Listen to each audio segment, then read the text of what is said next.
We're in the courtyard of the brick and stone and Baroque Hotel de Boeuf in Paris, now being renovated as the headquarters of the National Library of France. But from here, the French East India Company in the 18th century controls swathes of India, unwittingly connecting the ideas of ahimsa and vegetarianism with the Paris of Voltaire and Rousseau, because Paris of the 18th century is also the intellectual capital of the world, and the debates on animals and food that echo in her salons and cafes will end with vegetarian revolutionaries and a generation of children raised with a fleshless diet.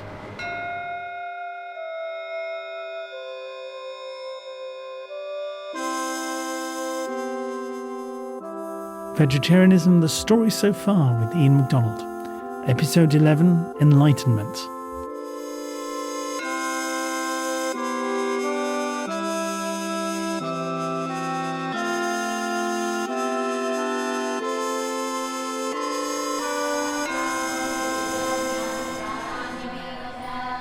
As devotees chant the 1,000 names of Vishnu, we are standing inside the temple, surrounded by icons and beneath figurines of a man with a fantastic moustache and turban and long, flowing, slightly Turkish garb.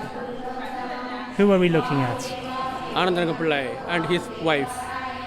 Who is Anandaranga Pillai? Anandaranga Pillai, he was a Dubash of the French people. That's Professor Krishnamurti, head of the Centre for European Studies here in Pondicherry, which is a town on the South Indian coast, and in the 18th century, the capital of French India, where those instructions from Hotel de Boeuf land. Dubash literally means two languages in Sanskrit. Officially, it means an interpreter. But in practice, Anandaranga Pillai is far more than that, the colonial governor's foreign minister for the local Indians, the Tamils. And his figure is here because he built this temple. Yeah. Generally, the statue of the person who has built the temple with folded hands, that will be there always, that will be seen in Hindu temples. In that way, actually, they are continue to pray, continue to worship even after their death. Let's step outside and learn more about him. Yeah. In the 1740s and 50s, the ambitious French governor Dupleix expands France's handful of ports into swathes of coastal territory.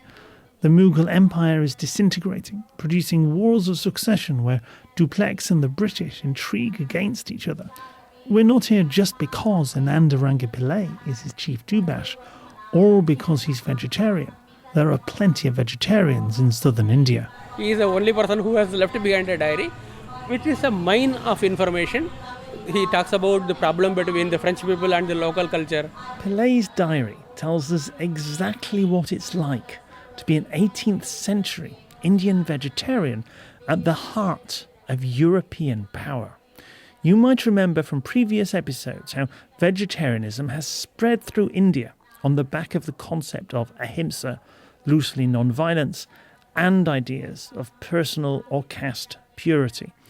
The worship of Vishnu is particularly associated with vegetarianism, and Pillai's caste claims Krishna himself as a member. Because in India, food is always linked with caste and religion. Pillai, a man of high standing, sounds more concerned about his personal ritual purity than the non-violent ethic of ahimsa. He's happy to have animals fed to meat-eating Europeans, like these three French friends of his, whom he writes. Begged me to share their feast this afternoon. I cannot describe their polite words. They've twice visited my guest house, and I've supplied them with rice, dal, ghee, goats, fowls, and other provisions. I agreed. They had their food prepared by a Brahmin that I might partake of it. Because even vegetarian cooking, if it is done by all, it will not be consumed. So only particular people are allowed to cook for particular castes. Taboos about who cooks your food are a very long way from the wandering monks on their alms rounds, where this all began. But by now, vegetarianism has been entwined with social standing for centuries, and around that, rules about the purity of food have developed. And that's crucial to how colonialism and independence are going to affect Indian vegetarianism in future episodes. Pillai also tries to protect Indian religion from the schemes of the powerful Catholic order of Jesuits. They want to replace him with a local convert. Because they wanted actually a Christian should be a Dubash. And that will help their cause of converting locals. Pillai vents his fury with Dupleix's wife, equally over her casual cruelty, her schemes to replace temples with churches, and her disregard for caste. Because Mrs. Duplex was influenced by the Jesuits. And she sends outcasts to live in the houses of the Brahmins, Kumutis, Valalas and other castes in order to root out the religion of the Tamils and establish her own in its place. It has been prophesied that at the end of the age of strife, all religions will decay, all castes will be mingled together, and each caste will cease to observe their customs. So men now say that Madame's benevolence has revealed the end of the age in the town of Pondicherry. Nevertheless, Duplex stands by Anandaranga Pillai, a name that Dr. Krishnamurti can say a lot quicker than me. But Duplex was having a lot of faith in Anandaranga Pillai, as Anandaranga Pillai was loyal to Duplex. Notwithstanding this mutual loyalty, Anandaranga Pillai records a day when Duplex loses his temper and basically has a rant about vegetarians eating rabbit food. The governor then asked what I took in the mornings. I said cold rice, buttermilk and pickles. The governor continued, Tamil food is not worth eating. They eat animal feed. What else is there vegetable and curries? It's not food fit for men. Now a Muslim's pillow is something, but there's nothing like our food in the world. The Muslims and Tamils always want our food, but we don't want theirs. But Duplex's schemes fail. He's defeated in battle by the British, replaced as governor by the French, and eventually dies in France in poverty. And he feels very sorry for the French people. That is very clearly depicted in the last pages of his diary. Because the British conquer Pondicherry. Yeah. The descendants of Anandaranga Pillai, on the other hand, still live in his mansion on one of the main streets of Pondicherry. This is Tristram Stewart, author of Bloodless Revolution, Radical Vegetarianism and the Discovery of India. Many missionaries throughout the centuries had already developed a method of accommodation. Such as the Jesuits we met a couple of episodes ago who present themselves as Indian holy men when preaching in India. The East India Company employees could be split down two different lines. Some of them regarded that approach as pandering to an inferior race. Others regarded it as a pragmatic measure, at least to hide the fact that you're eating beef, if not all meat. A few of the British East India Company employees went out to India and became, like the enthusiasts Thomas Tryon in previous centuries, besotted with the Indian philosophy and the Indian practice of vegetarianism. In particular, amongst them, John Zephaniah Holwell, who at one time was governor of Calcutta. We're in an 18th century East India Company churchyard in old Calcutta. So we're looking at the monument. It looks like a massive grave marker with a 8-sided pillar on top reaching up 20 metres. And this is Holwell's monument to lives lost in the tragedy that didn't just make Holwell famous, but turned him into an ironic cornerstone of British imperial propaganda. Professor Patra Chatterjee of Columbia University, New York. Holwell was born in Dublin, educated in England, and he was trained as a physician. He came to India as a surgeon's mate, a surgeon's assistant. But then he soon proved to be extremely adept at legal and revenue matters, and so he rose to become what was then called the zamindar, the rent collector. As zamindar, he runs the court for non-Europeans, and his interest in traditional Indian law codes probably helps with the day job. This company trading port increasingly fortifies, mostly against that French threat, but this militarization arguably breaks treaties with the local Indian ruler, the Nawab, And in 1756 he arrives with an army. Professor Chatterjee took me a short walk to the site of the tragedy, and what's now a very noisy main road. Before I tell you about the Holwell Monument, I have to tell you the event which that monument has commemorated. This building is where the old fort of Calcutta used to be. Surrounding the fort, right in front of where we are standing, is what is, you can still see a large big pool of water, and this supplied this township with source of water. The British evacuate, but dozens get left behind, including Holwell. It's Holwell who officially surrenders the fort, and he is locked up, as far as we can tell, exactly where we are standing, with his colleagues in his fort's dungeon, called Black Hole. Now, this was in the month of June, which was the height of summer. It's March now. I am uncomfortable. Yes, and of course this was a relatively small room compared to the number of people who'd been squeezed into it. So at the end of the night, according to Holwell's account, well, there were 20-something survivors. The cultivated Dr. Holwell blames the deaths on indiscipline in the lower ranks in the face of adversity. But there was so much of a scramble and fights among the prisoners that led to a large number of people simply being trampled to death. The East India Company comes back in force, conquers Bengal, and that's the real start of British India. It makes Holwell governor, and that monument is his tribute to his dead comrades. And that monument was located right there in the middle of the street over there, which was meant to have been where these bodies have been thrown.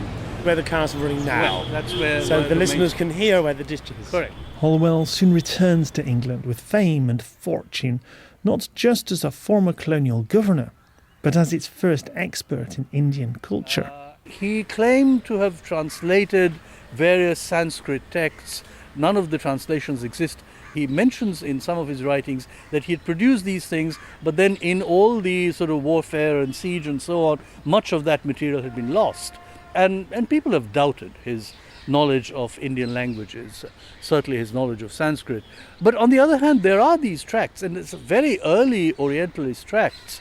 Holwell was regarded as somebody who knew such things, and virtually nobody else did in Europe at the time. Much later, for the British Raj, Holwell's account of the Black Hole of Calcutta is the heart of imperial propaganda, why Britain needs to civilise India and so on. So they rebuild the monument. But Indian historians refute Holwell's exaggerated death tolls and dispute the tragedy's significance, so the monument is demoted to the churchyard in the 1940s. But the staggering irony, why I've spent a few minutes on this colonial tale, is that John Zephaniah Holwell would probably have been horrified at the way his story ended up being used. Fascinated by Indian culture, he wants India to civilise Europe. Tristram Stewart. He developed an entire philosophy that was based on, again, a joining up of the Christian religion and the Hindu religion. And that led him to practice vegetarianism and regard the reintroduction of vegetarianism in Western Europe as a key campaign. Holwell is a bit of a marginal figure in terms of his wider influence, but his philosophy itself is fascinating. He tried to rehabilitate reincarnation into a Christian theology, and the practice of vegetarianism is obviously what he regards as an absolute key tenet of the true religion. As well as India, Holwell's influences include meeting other physicians who promote vegetable diets for health, books like The Turkish Spy that suggest India puts Christendom to shame, and heretical radical Christians. He begins a trickle of respectable colonial Europeans who are won over by Indian religious ideas, like non-violence. And Holwell influences in turn the central figure of the Enlightenment, Voltaire. Bonjour monsieur, bienvenue au Procop. Café Procop is the intellectual heart of 18th century Paris, where challenging ideas are swapped over exotic flavours of coffee. The people here were talking about theatres, obviously. religions, and there are some dangerous topics they were talking about, such as God, his existence. I'm sat at a table by the window with Renan Laroux, who lectures in French literature at UC Santa Barbara. He's an expert in Voltaire and the author of Le Végétarisme et ses ennemis, a history of vegetarianism. Prokop is still a restaurant, decorated in revolutionary style, with the motto Liberté, Égalité, Fraternité endlessly repeated on the wallpaper, with portraits and even mementos of past patrons like Benjamin Franklin, Rousseau and Voltaire. Voltaire was the epitome of the philosopher, thinker of the 18th century. In French, we say le siècle de Voltaire, Voltaire's century, because he's our first dramaturgist. He's the main poet. He's the main thinker. He's the main novelist. So in each, field, he was the number one. So he was the real rock star of the century. If he was over there in this room, he'd be the middle of his table. Everybody would be listening to him. For sure. He was brilliant. He was really funny, but at the same time, he was really provocative. And a lot of people were shocked, by the way he didn't respect the church and the dogma and so on. Enlightenment philosophers like Voltaire set tolerance, science and empirical evidence over religion. Many, like John Holwell, are deists. God created the world, but cannot intervene or answer prayers. So for Voltaire, for example, we have to draw all the consequences of Newton's science. Rules are universal. They can't be in some way suppressed. And miracles, it's like an offense to the creator. The young Voltaire was a contemporary of Hecke, Paris's physician of fasting, and did try a vegetable diet. Because he was ill all the time when he was 20, and he tried a lot of cures, different cures. But by the time he writes about the ethical question, he's an old man who's retreated to his estates at the Swiss border. In 1760-61, he discovers Holwell's work on India. He played a crucial role in Voltaire's interest in India. He still thinks Brahmanism is wrong, but a lot less wrong compared to what science has uncovered than Christianity. Voltaire was impressed by the way the Brahmins considered animals. There is no gap anymore between animals and human beings. But at the same time, there is this question of metempsychosis, reincarnation. Voltaire says all religions are lies, but at least this particular lie, reincarnation, encourages compassion. The first priests lied, but they did it for a good reason. When his essays and novels examine the ethics of eating animals, they praise the, quote, humane doctrines of Pythagoras. We could mention the article Viande, that is to say meat, he wrote in the 70s. They want but speech, if they had it. Would we dare to kill and eat them? Would we dare to commit these fratricides? What manner of barbarian would roast a lamb if it entreated him with an affecting speech not to become both murderer and cannibal? And he highlights, the theological and philosophical question of the suffering of animals. If he is conceding the case in theory, it's not changing his practice. His estates still farm animals, but he heaps praise on Indian vegetarianism. We could mention a very short novel called Aventure Indienne. Indian Adventure. It's about Pythagoras' travels in India. He writes animal advocates who can put Christianity to shame, such as in his fairy tale, Princess of Babylon. A short novel called La Princesse de Babylone. One of the characters is Indian and he advocates vegetarianism in the book. But all this is only a dozen pages in Voltaire's vast output. Those letters, in comparison, they are very few. So his impact on vegetarianism at this period of time is not really big. On the contrary, Rousseau's vegetarianism is much more important at the end of the 18th century. Rousseau, Voltaire's great rival. For sure. Nature-loving Rousseau is a generation younger and passionate, where Voltaire is just sardonic. Rousseau was more bon vivant, even though he claimed the contrary. Their views on civilization, they can be more opposite. Although Rousseau joins in the life of Café Prokop, his refuge is a modest home in a village that overlooks Paris. There, Renan and I are joined by Christophe Martin, Professor of French Literature at the Sorbonne. This is where Rousseau woke up every morning, but what does it tell us about Rousseau that he came so far from Paris? He wanted to go out from the city. He came in 57 to Petit Mont-Louis, here where we are. So every morning he'd walk to work in his garden. So let's take that walk now.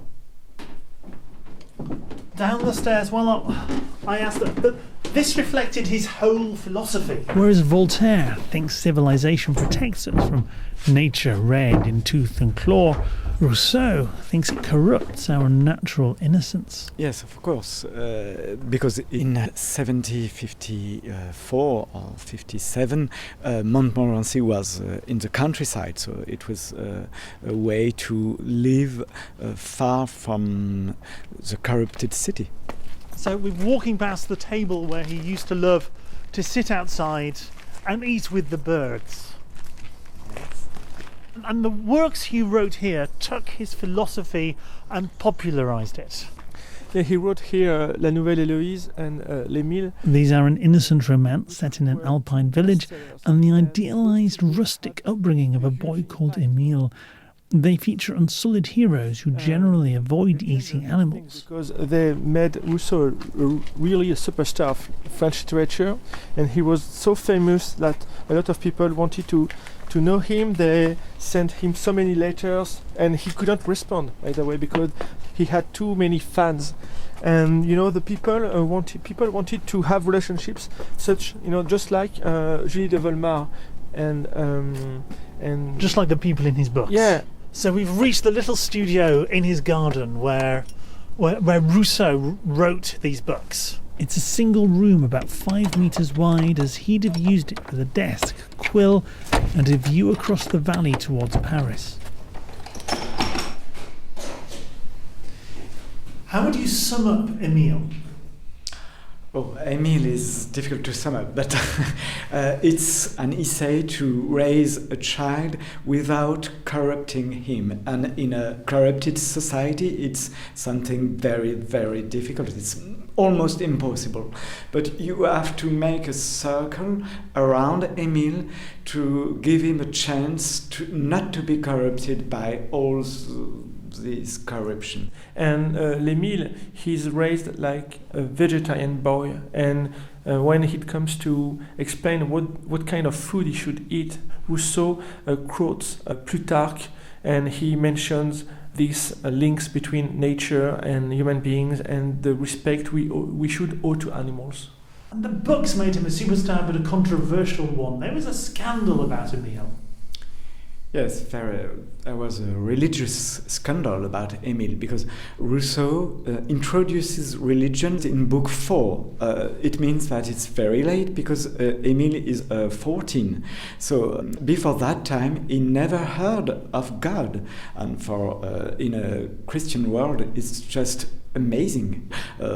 We could say that the reaction was very, very strong, and he had to go away very quickly because he was almost arrested. So he had begun a long life of wandering and exile in England, in fact, and other sites. So we move more out of the January cold than political persecution to examine Rousseau's ideas in the museum library about, for example, the natural diet of humans. They had to be herbivorous because they are good by nature. Rousseau marshals the biological arguments from across history. For Plutarch, it's crisp and clear. We are not meat eaters. So Rousseau developed this argument. He used other arguments thanks to Gassendi and to Wallis and Tyson, who were physicians. Rousseau can also cite his Swedish contemporary, the father of taxonomy, Carl Linnaeus, who classes Homo sapiens amongst the fruit-eating apes. But by now, most naturalists disagree. An important argument to say that eating meat is unnatural is that people who are eating too much meat are very cruel. And an example is English people. So English butchers and he keeps saying that in his oral. But it's a cliché of this it's period. A cliché. It's not The first one too. And English people say that we are cruel in France. Rousseau even warns against second-hand meat in mother's milk. It's very important as well for women not to eat too much meat because of the milk. So the milk is, for Rousseau, milk belongs to vegetable things, in fact. It's not an animal food. Purified vegetables. Yes.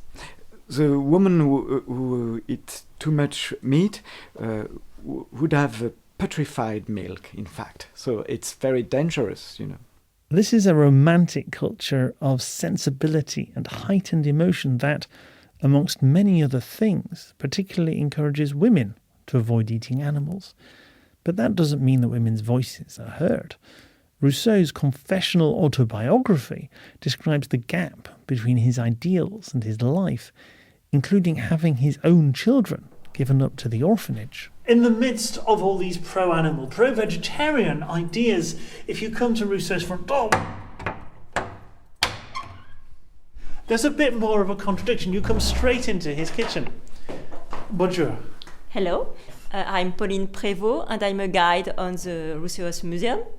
Could you just describe the room to listeners? It is a really small kitchen.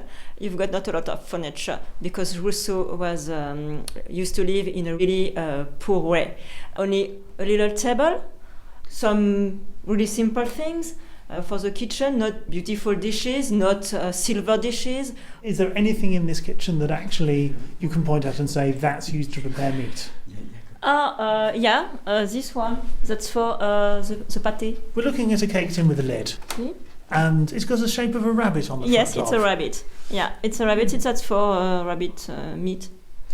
Which wouldn't have conflicted with his social ethics because that's what the common people ate, but obviously...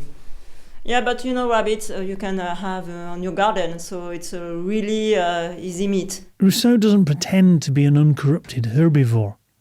Politically, he proposes a radically fairer social contract. The point of his simple life is to eschew the luxuries of society. Even though he was not really a vegetarian, his thought about vegetarianism had a very important impact on, the way vegetarians nowadays can think about animal rights and, the duty we have toward those creatures. So we shouldn't care too much about what he did, in his daily life. The most important things for me are his writings and his philosophy. Christophe Martin. Something very important just after Rousseau is Rousseauism, and it's not exactly the same as Rousseau's thought. Rousseauism is, for instance, what Marie Antoinette did in Versailles, a little gardening with lambs and things like that.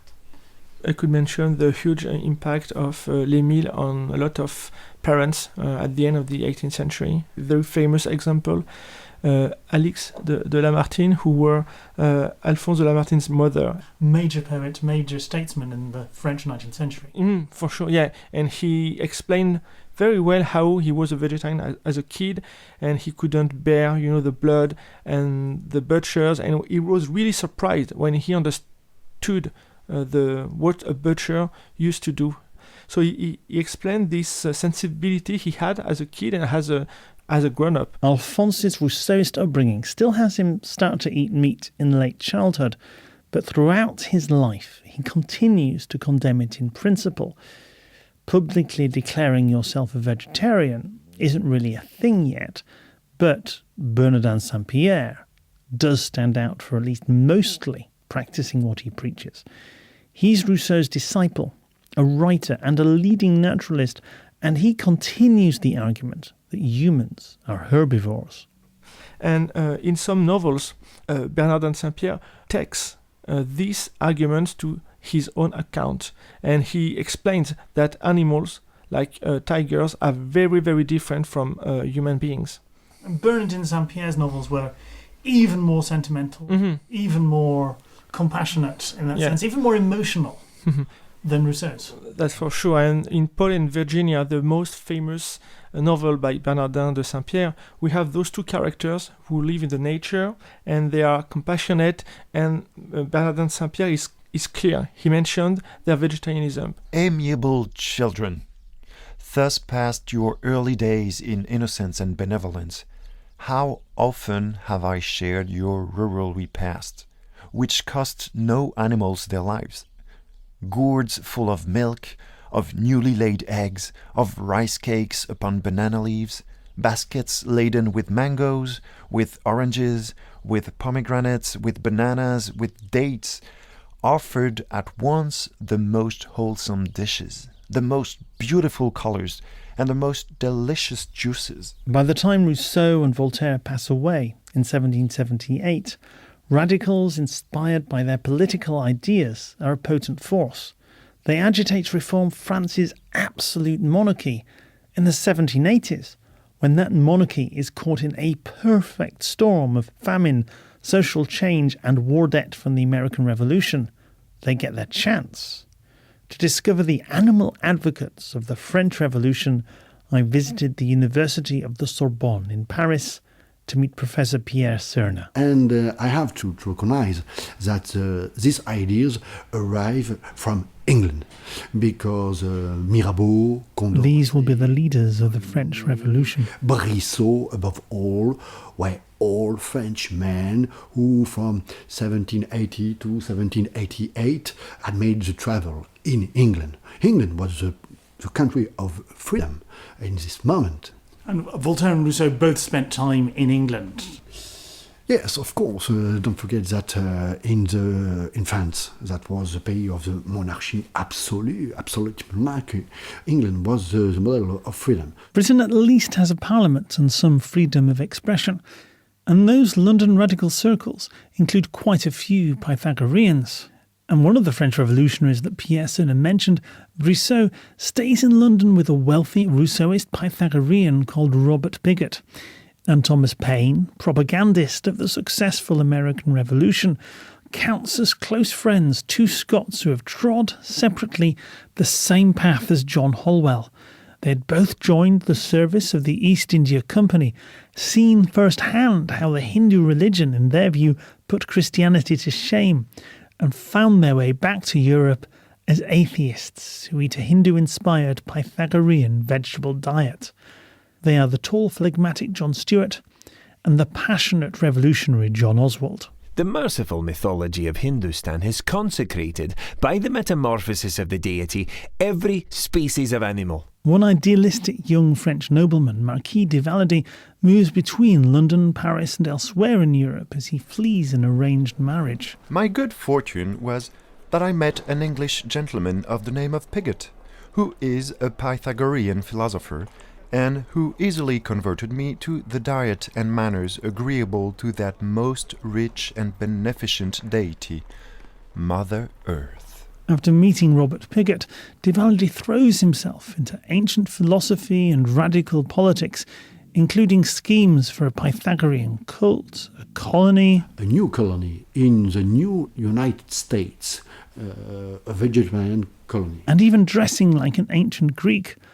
Bernardin Saint-Pierre, the Rousseauist novelist, says of de Valady's entreaties, Marquis de Valady, full of zeal for the well-being of the human race and without experience of man, wants to reduce me to the diet of the Pythagoreans, and, which is more, to their costume. Bernardin Saint-Pierre is much more positive when he meets Robert Pigott and his teenage son.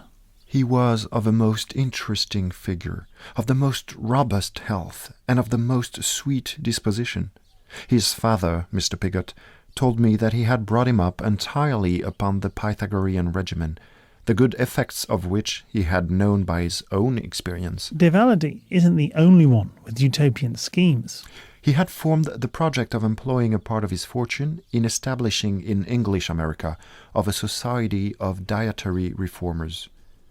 Would that this educational scheme, worthy of the best and happiest times of antiquity, might succeed. So you know that in France, in 1788, appears La Société des Amis des Noirs. the Society of Friends of the Black People. This anti-slavery group forms international links with other abolitionists and is a core circle of the French Revolution. Again, duality is at the heart of it. Pigot is in contact. It includes others with doubts over the ethics of eating animals. This overlap isn't new. Thomas Tryon opposed both in the 1660s, and the link will strengthen in the United States in the following century. And as France moves towards revolution, Vivaldi abandons his personal schemes. I am young yet, and I must aid in conquering a lasting peace, which can only be had by establishing the laws of freedom. And this conquest will be the more delightful as it will give happiness to many future generations. Professor Cerner's PhD student, Matthew Ferradou, took me to a square in the heart of Paris, gardens and paths surrounded by neoclassical colonnades, the hub of the revolution. Exactly. The Palais Royal was very famous because of its owner, the Duke of Orleans, who was an enthusiast for the revolution. He opens it as a public promenade. At this time, it was there were cafes and gambling shops and bookstores and newspapers and all kind of things. It was a kind of permanent carnival. It's next to the revolutionary legislature and a place of intrigue. For instance, the storming of the Bastille started here when Camille Desmoulins jumped on the table in a café and called the people to the Bastille. In one account, the crowd gained the confidence to follow and storm the Bastille because the Marquis de Valady has swayed his old regiment enough towards the revolution that they won't stand in the way. Foreigners come to Paris to see and join the revolution, many staying at the nearby Hotel White. English, but also Scottish, Irish, Americans, and even other people from all around Europe, Italians, Germans, Polish, Dutch. So it was an international place as well as a national one, you know. The children of the revolution from around the world. Yes, exactly. They were thinking about the universal republic, as they called it. Republic should become the political regime of every state, and then a kind of universal peace could exist. Stuart, Pigot and other British Pythagoreans visit, but John Oswald stays, offering the revolution his experience as a soldier, saying of himself, "When he considers the natural bias of the human heart to the side of mercy, and observes on all hands the barbarous governments of Europe giving way to a better system of things, he is inclined to hope that the day is beginning to approach when the growing sentiment of peace and goodwill towards men will also embrace, in a wide circle of benevolence, the lower orders of life." Republicans who were vegetarians were the most radical ones. They had ideas ahead of their times. They were feminists, they were abolitionists, Republicans, Democrats. It was very, very radical. This is important to understand. The king accepts limits on his power that owe something to Rousseau's ideas. The new spirit of equality at least discourages excessive carnivorous gluttony. And the fact that animal foods generally take up more land isn't lost on John Oswald. This is literally the case in the north of Scotland, where large tracts of land that formerly supported a hardly happy race of men are now converted to grazing ground for cattle. That change isn't called the Highland clearances for nothing. For him, universal republic is truly universal, and is often mocked for this. Henry York mocks him by saying that Oswald forgot to give the right to vote to animals. And when Oswald sets up a regiment of pike, he does something almost unheard of. He is the first colonel of the first regiment of pike bearers. And in his regiment there were men and women on an equal basis. So he gave women the right to bear arms. His appeals to wage revolutionary war on Britain bring him closer to Robespierre's faction. When the constitutional monarchy gives way, a republic is declared, invasion threatens, even when prisoners are massacred in their cells and when the king is guillotined. Oswald doesn't flinch. Thomas Paine is said to have rebuked him once, "You have lived so long without tasting flesh that you now have a most voracious appetite for blood." He's a soldier, so he wants to fight the enemies of the revolution, and since he can't go to fight in England or in Ireland, then he asked to be sent to fight the counter-revolutionaries, the royalists, and this is where he died at the Battle of Pont-de-Cé, late August 1793. De Valady loudly and publicly draws the line at executing the king, and when the revolution turns on itself, he flees Robespierre's terror. But he's captured, condemned, and in December 1793 is writing emotional letters as he awaits the guillotine. I loved the people like you taught me to. I threw myself headlong into the revolution, which I regarded as a necessary remedy, directed by Providence against the excessive ills of the people and the oppression of a corrupt government. It was a time when they believed that something really new could happen, and every idea was on the table, it was possible. It was a time of possibilities. Oswald and De Valady help embed animal liberation in radical politics, and the reaction against the revolution helps move the vegetable eaters of Britain closer to being a movement. The British government is cracking down, prosecuting and jailing radicals for sedition. Robert Pigott's brother Charles, whose works criticise cruelty to man and beast alike, is sent to Newgate prison, along with the publishers of John Oswald's works and his countryman and comrade John Stuart. And it's not just in Calcutta that prison can kill you. Typhus is so rife they call it jail fever. England's 18th century prison reformer, the respected Calvinist John Howard, said his vegetable diet was how he visited so many prisons without catching it for so long. Typhus probably causes Charles Pigott's death in June 1794, coincidentally 2 weeks before his brother Robert living peacefully in Toulouse. But on the other hand, these are gentlemen of means who can pay their way to decent rooms where they can entertain visitors. Newgate becomes an informal publishing house, the heart of radicalism. Not for the last time, the British government imprisons disparate enemies together and through sheer incompetence forges them into a coherent network. A network that publishes books that bring voices against animal foods together, a network that sows the seeds of a movement that will call itself vegetarianism. And that is where we turn next episode, with the voices of Selva Rasalingham, Brian Roberts and Guillaume Blanchard, and the music of Robb Masters. Vincent Migot assisted me on the production of location interviews in Paris, and Elizabeth Lyman on translation and travel. This episode is generously sponsored by Martin Taylor Costumes. Search for them on Facebook for vegan period clothes, especially for the 18th century.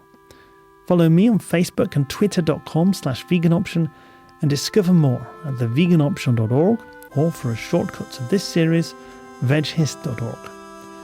And as always, if you like the show, please do get the word out and let people know. One fantastic way to do that is reviews on iTunes or your podcast provider. It really does help, and there's no time like the present. And thank you so much for listening.